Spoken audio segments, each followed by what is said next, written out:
नमस्कार विद्यार्थियों। आज हम पढ़ रहे हैं तद्धित प्रकरण में, और जो तद्धित प्रकरण है उसमें हमने इससे पहले जो पढ़ा था वह कौन सा पढ़ा था? हमने अण प्रत्यय। और जो अण प्रत्यय होता है उसके बाद जो प्रत्यय है वो कौन सा है? ऋण प्रत्यय है। देखिए इसका जो अर्थ है सूत्र का वो क्या है? देति अदिति आदित्य। क्या है? देति अदिति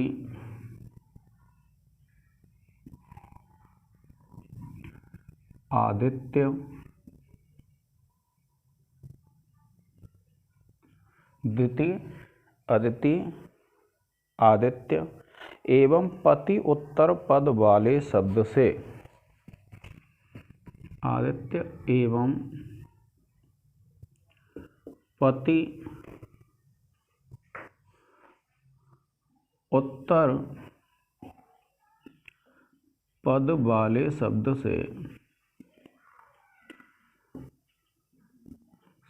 से प्राग्दिव्यतीय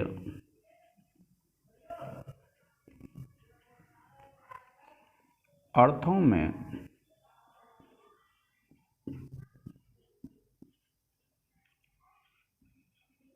ऋण प्रत्यय लगता है।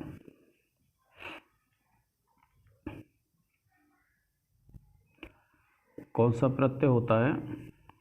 ऋण प्रत्यय होता है। देखिए ये सूत्र है देति अदिति आदित्य पत्य उत्तर पदान्य। यानी देति शब्द हो, अदिति शब्द हो, आदित्य शब्द हो, या फिर ऐसा शब्द हो जिसके अंत में पति शब्द आ रहा हो, तो उससे परे प्राग्दिव्यतीय अर्थ क्या होते हैं कि एक सूत्र है और इससे पहले जितने बार अर्थ आते हैं उनको प्राग्दिव्यतीय अर्थ कहते हैं। तो देखिए अब इसमें क्या है, जब आप देखेंगे तो एक शब्द की सिद्धि होगी आपकी, और वह शब्द है दैत्य। दैत्य कहते हैं हम राक्षसों को। दैत्य कौन होते हैं? दैत्य होते हैं राक्षस। और दैत्य का जो अगर आप संस्कृत विग्रह देखेंगे तो ये संस्कृत में जब विग्रह होता है वो होता है दैतेह अपत्यम। क्या होता है? दैतेह अपत्यम। इसका मतलब होता है दिति की संतान। अर्थात दिति जो होती है वह कौन होती है? राक्षसों की माँ होती है, और राक्षसों की जो माँ होती है उसको दिति बोलते हैं। तो दिति की जो संतान होती है उसको बोलते हैं हम दैत्य। तो जब आप इसको देखेंगे तो ये शुरुआत जब आप करते हैं तो शुरुआत होती है यहाँ से दिति प्लस गंस, और ये जो गंस है वो आपको पता ही है षष्ठी विभक्ति है यहाँ पर, तो षष्ठी में गंस प्रत्यय होता है, और फिर आपका ये प्रत्यय आ जाएगा। और सूत्र लिख देंगे हम दैत्य दैत्यादित्य पत्युत्तर उत्तर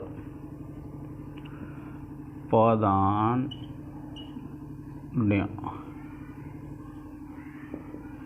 सूत्र से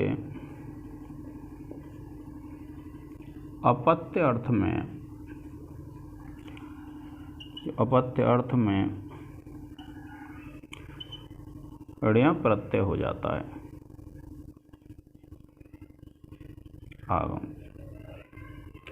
अब ये जो ऋण प्रत्यय है, ऋण प्रत्यय ऐसा है, इसमें से क्या है कि इस ऋण का लोप हो जाएगा इसका। तो आप क्या करेंगे?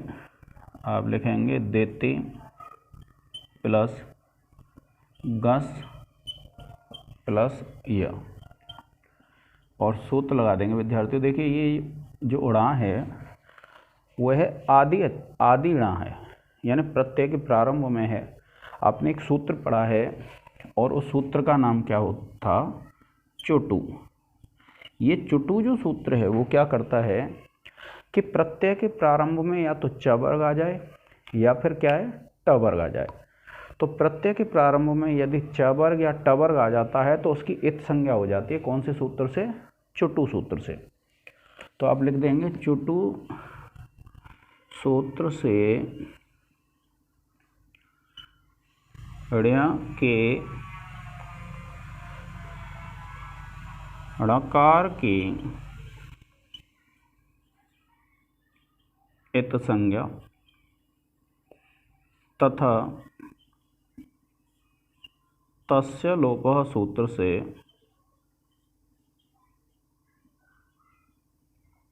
लोप, यानी जिसकी जो इत संज्ञा की है आपने, उस इत संज्ञक का लोप हो जाएगा। किससे, तस्य लोपः सूत्र से उस इत संज्ञक का लोप हो जाएगा। इसका आप एक स्क्रीनशॉट ले लें।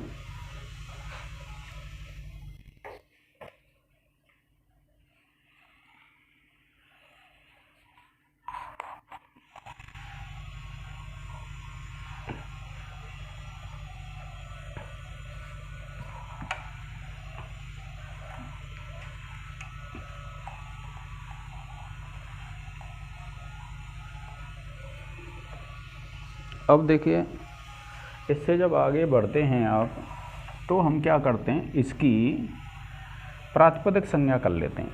अब प्रातिपदिक संज्ञा क्यों हो जाती है, देखिए जब आप लिखेंगे देती प्लस गज प्लस ण्या, और एक सूत्र है कृत तद्धित समासाश्च, ये सूत्र है विद्यार्थी।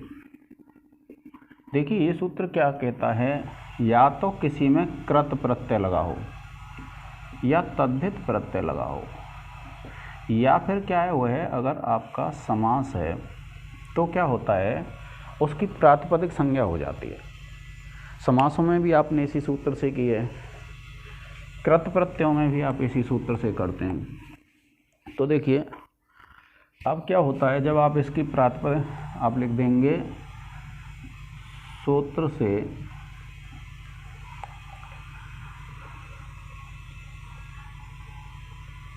तद्धितांत की प्रातिपदिक संज्ञा। अब तद्धितांत क्यों है, क्योंकि इसके अंत में क्या लगा हुआ है, तद्धित प्रत्यय लगा हुआ है, इसलिए इसको हम क्या कहते हैं, तद्धितांत कहते हैं। अब देख रहे हैं इसमें कौन सा प्रत्यय लगा हुआ है, तद्धित प्रत्यय, और इसलिए हम इसको क्या कहेंगे, तद्धितांत। तो इसकी प्रातिपदिक संज्ञा हो जाएगी। जब प्रातिपदिक संज्ञा हो जाती है तो हम क्या करते हैं कि इस गस का लोप कर लेते हैं, और आपके पास सूत्र है सुपो धातु प्रातिपदिकयोः,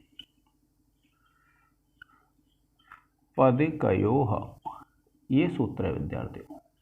ये क्या कहता है, सुप, सुप आप जानते हैं जो 21 प्रत्यय हैं, स्वौ जस आदि, उनमें क्या आ जाता है, ये गंस आ जाता है। तो सुपों का लोप हो जाता है, और सुपों का लोप कब होता है, धातु और प्रातिपदिक। धातु तो धातु में हो या फिर प्रातिपदिक में हो, तो ये प्रातिपदिक में है क्योंकि इसकी हमने प्रातिपदिक संज्ञा कर ली संपूर्ण की, और संपूर्ण की जब हमने प्रातिपदिक संज्ञा कर ली है तो ये किस में आ गया, प्रातिपदिक में। तो इस सूत्र से क्या होगा, आप लिख देंगे प्रातिपदिक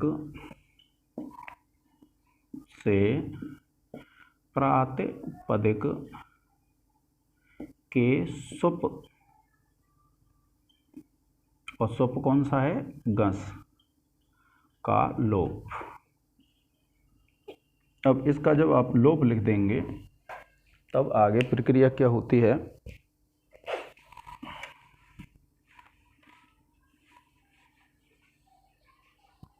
देखिए अब आप क्या करेंगे, इस ई की करेंगे भ संज्ञा, और आप लिखेंगे देती प्लस य, और सूत्र लग जाएगा यचिभम यच भम सूत्र से, यच भम सूत्र से दिति के तकार उत्तरवर्ती इकार का लोप, इकार की भ संज्ञा।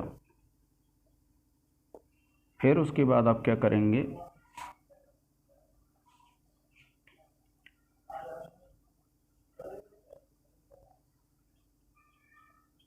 और सूत्र लगा देंगे यच भम, और यच भम सूत्र से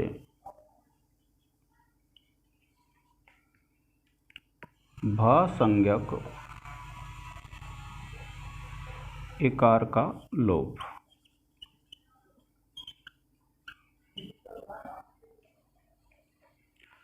भासंज्ञक इकार का क्या हो जाएगा, लोप हो जाएगा। अब जब भासंज्ञक इकार का आप लोप कर देंगे, फिर देखिए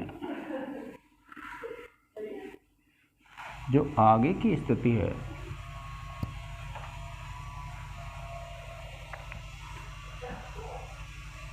उसमें आप क्या करेंगे, इस आदि अच को कर लेंगे वृद्धि, और ये हो जाएगा आपका दैत प्लस य, और सूत्र लग जाएगा विद्यार्थियों कौन सा,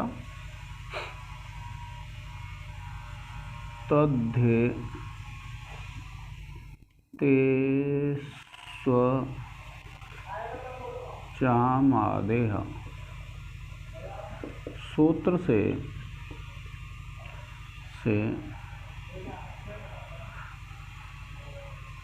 आदि अच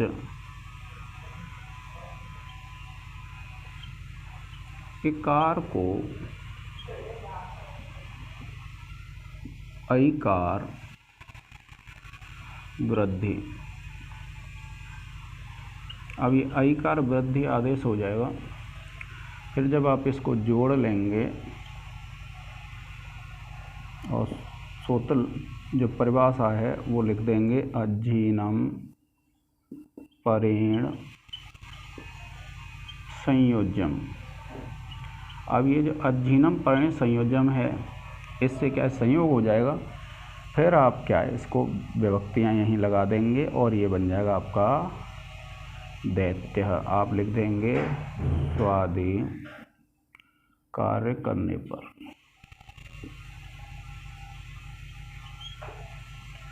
इस प्रकार से क्या है कि ये जो सिद्धि है आपकी दैत्य की सिद्धि हो जाती है। अब देखिए दैत्य की जब सिद्धि हो जाएगी, जिस प्रकार से आपने दैत्य की सिद्धि की है, बिल्कुल उसी प्रकार से क्या है आपकी आदित्य की सिद्धि हो जाएगी। आदित्य, और ये आदित्य की जो सिद्धि होती है ये क्या है,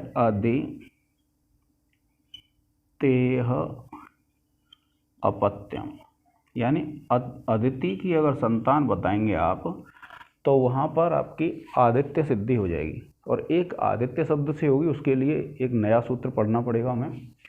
जब आप इसका देखिए प्रत्यय लाएंगे तो आप क्या लिखेंगे, अदिति प्लस गस प्लस ऋण, ठीक है, और सूत्र यही लग जाएगा दैत्य दैत्यादित्य और पत्युत्तर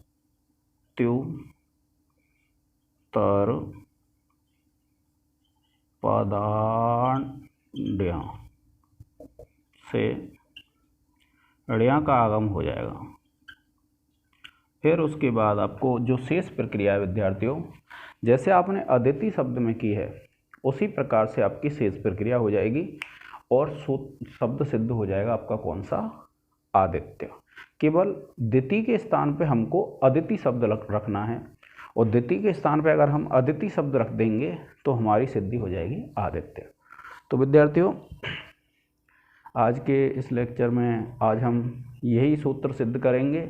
उसके बाद जब दूसरा सूत्र है उसको दूसरे लेक्चर में देखेंगे। तो आज के इस लेक्चर में इतना ही। जय हिंद, जय भारत।